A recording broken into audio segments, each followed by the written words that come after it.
Dans cette vidéo, je vais te montrer comment j'ai réussi à pêcher un type de poisson que je n'avais jusqu'alors jamais réussi à approcher. Mais la chasse sous-marine, ce n'est pas que l'occasion de tirer du poisson, c'est aussi un bon moment pour profiter de l'environnement marin et de construire de bons souvenirs avec ses potes, surtout quand ils ne sont pas habitués à sortir de gros poissons. Mais avant tout ça, il faut que je te raconte comment tout ce trip s'est monté, et pour ça, je vais poser un peu de contexte.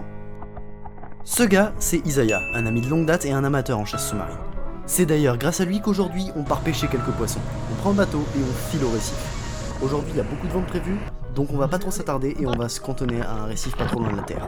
Mais c'est pas grave, pour Isaiah c'est l'idéal et moi ça me laisse l'occasion d'aller chercher quelques langoustes.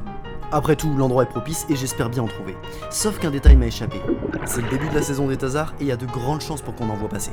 Quelle fut ma surprise lorsque j'en aperçois un du coin de l'œil et que je me mets à le courser.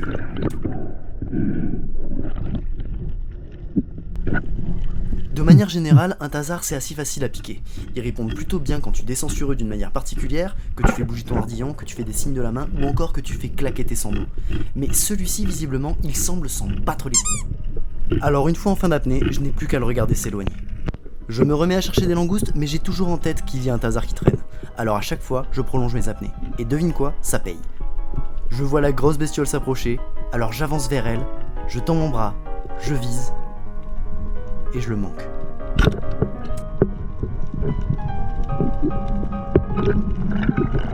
Après cette déconvenue, il décide de faire demi-tour et venir me voir. Grave erreur, Isaiah est juste au-dessus et j'espère qu'il a tout vu. Bien sûr, ça ne lui est pas passé inaperçu. Alors il s'élance et prend sa chance. Il le tire très bien et fait une brochette de thasard. Et c'est pas fini, il va même se permettre d'en faire un deuxième quelques minutes après. Heureusement que je suis encore là pour achever les bêtes, parce que sinon on se demanderait bien à quoi je servirais. Ah, le voilà, mon chasseur sous-marin en herbe. Il est pas beau ? Dieu merci, il me reste quelques bons réflexes, et mes yeux de chasseur sous-marin aguerris parviennent à repérer une petite sèche qui était posée sur son récif. Bien sûr, je n'en fais qu'une bouchée.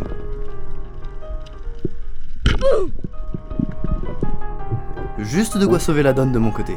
Une belle petite sèche, délicieuse à manger. Après ça, le vent se lève fortement et nous oblige à arrêter. Ce qui nous mène à ce tableau de chasse. 2 thasards pour Isaiah et une petite sèche pour moi. Je suis obligé de l'inviter le lendemain pour lui montrer comment je plonge vraiment.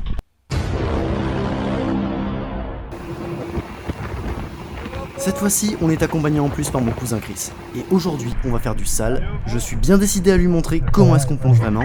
Et en plus de ça, ça servira d'inauguration pour mon bateau. Je ne sais pas exactement s'il manque un petit peu de coffre, alors je commence gentiment et je prends un spot à 14 mètres. Juste pour voir de quoi il est capable. Et comme ça devrait lui permettre de plonger. Mais plus je descends, plus je me rends compte que c'est profond, il y a peut-être quelque chose qui cloche.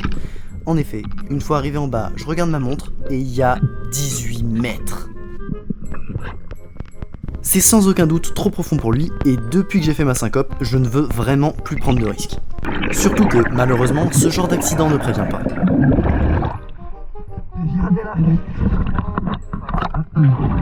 Ah ouais? T'as coulé de parti. Oh boum, what the fuck. Mais il y a quand même quelque chose que je souhaite faire, c'est vérifier si mon trou à porcelaine est plein ou vide, comme ça au moins j'en aurai le cœur net. Il est vide, mais au fond, je trouve des becs de canne, et c'est l'occasion parfaite de partir en agachon pour faire une démonstration à Isaiah. Le bec est là, juste devant moi, mais il est un peu pressé, alors je décide de lever du sable et de voir s'il revient. Mais pour le piquer, faudrait-il encore qu'il revienne. Alors j'attends.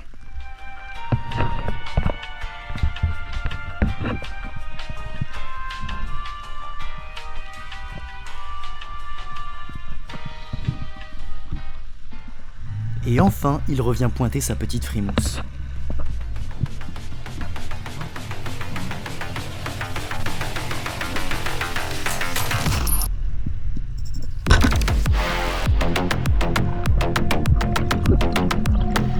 J'ai plus qu'à remonter, l'achever, le saigner et le donner au canotier. Ouais, c'est du daily casual là.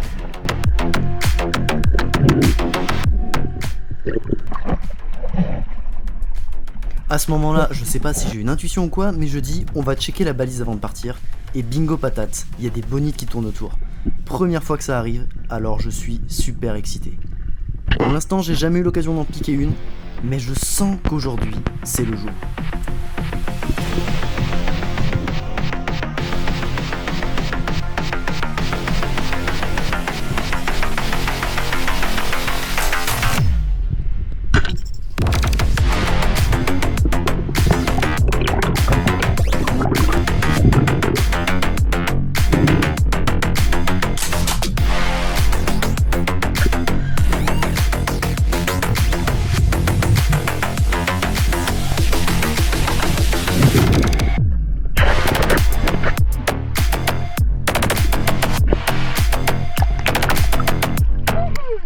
C'est marrant. Putain, il y en avait 3, j'ai loupé.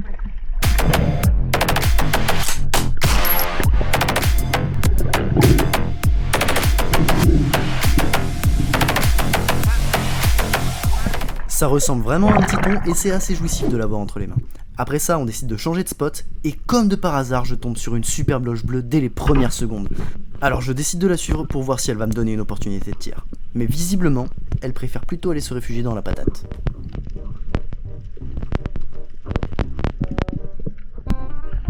Beau joueur, je garde mon rifle au 101 mais j'enlève un 100 d'eau. Mais dans cette patate, ce n'est pas la loge bleue que je retrouve mais bien une loge truite.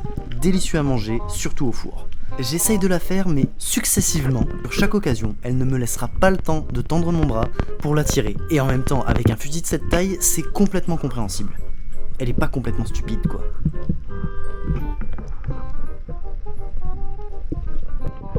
Bon, ce petit jeu a assez duré, au bout de 5 apnées ça m'a bien cassé les couilles, alors je me suis ramené avec le baby pour lui coller un gros headshot. Mais avant ça, faut-il encore la trouver? Parce que dans les patates comme ça, c'est vraiment un labyrinthe, un réseau de petites failles par lesquelles le poisson se barre à chaque fois, mais malheureusement pour elle, je l'ai trouvé.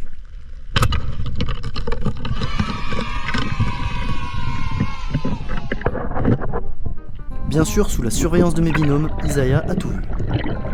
Très bientôt, je suis rejoint dans le bateau par Christopher, qui lui aussi a réussi à piquer son poisson, une belle carangue.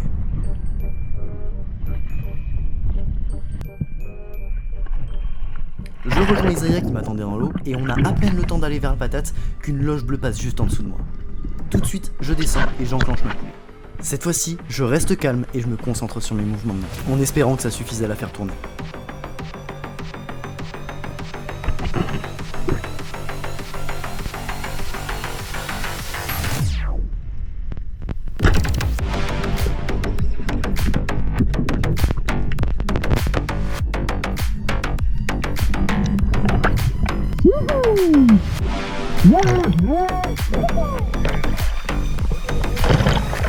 Vas-y, va piquer, je m'occupe d'elle, je la mets au matin. Comment facile pour toi? Tu descends, je te regarde, elle se pose devant toi. Il faut rester sur calme. Et voilà le travail, une belle loge bleue dans la glacière, ça fait plaisir. Chris, quant à lui, de son côté, a quelques soucis. On va dire ça comme ça. Il a piqué un beau poulpe avec mon fusil, mais il a pas assez de coffre pour descendre et aller le chercher parce que justement, avec l'excitation, ça rend la chose impossible. Alors c'est moi qui m'y colle. Et quelle fut ma surprise quand j'ai vu ma flèche toute tordue dans le trou, ça faisait trop plaisir. Honnêtement, à ce moment-là, je me suis demandé comment est-ce que j'allais réussir à démêler tout ça. Ça me semblait bien bloqué. Encore heureux, c'est pas trop profond, alors j'ai encore de l'espoir. Et finalement, c'est le poulpe qui y met du sien en sortant du trou. Là, j'essaye de le doubler avec mon fusil, enfin j'étais pas prêt, c'était une galère monstre. Et là, au moment où j'essaie de le choper, il est vachement bien accroché, impossible à sortir, même si j'y mets toutes mes forces.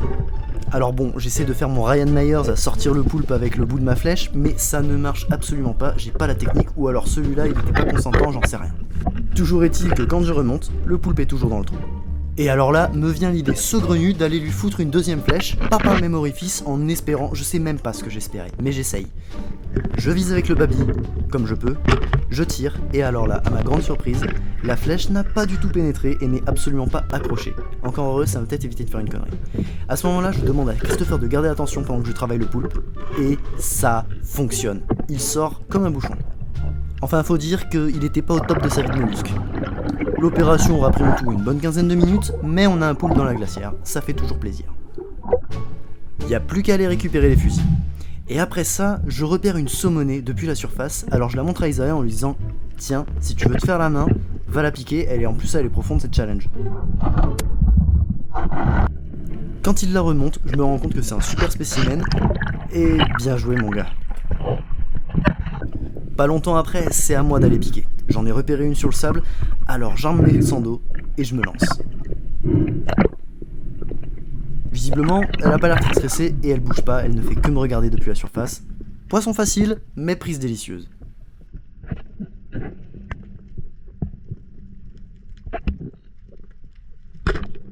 Cependant, si le poisson reste facile à tirer, il n'en reste pas moins surprenant à sortir. Ma flèche est complètement bloquée, alors je décide de reprendre mon fusil pour dévider mon nez et l'amener en surface. putain, merde! Visiblement, ce n'est que le début des ennuis. Un petit requin corail s'est pointé, il fait 2 fois la taille de ma saumonée, mais s'il veut, il peut très bien la grailler.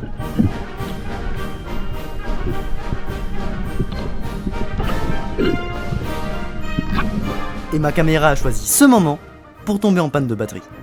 Mais bon, pour le moment, tout va bien dans le meilleur des mondes.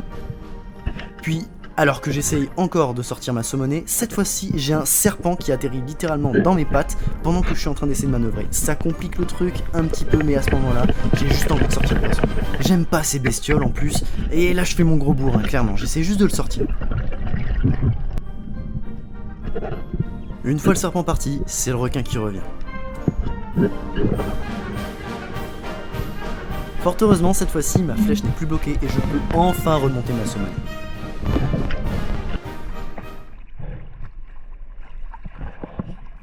Entre ça et le poulpe, cet enchaînement d'apnée m'a vraiment fatigué. Alors on se dirige vers un dernier spot, beaucoup moins profond, mais où on a de bonnes chances de faire une porcelaine. En plus de ça, on est entendant, alors tout est possible.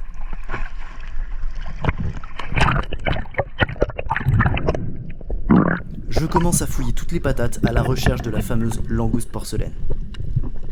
Pour le moment, sans aucun succès. Puis finalement, un perroquet chocolat me passe devant, alors je tente ma chance.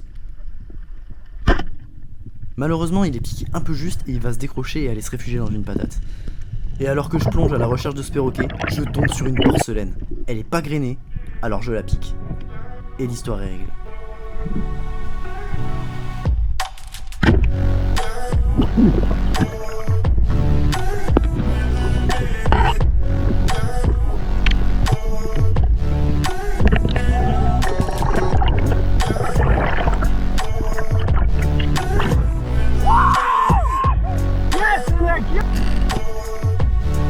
Au même moment, un groupe de carangues passe pas loin et Chris arrive à en piquer une.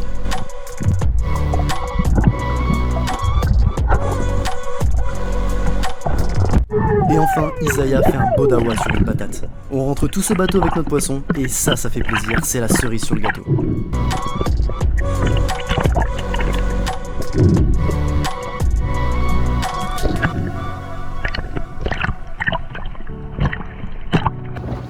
Et voilà, l'inauguration du bateau ici avec une super pêche avec les copains. Aussi, une très bonne équipe en vrai, une très bonne équipe.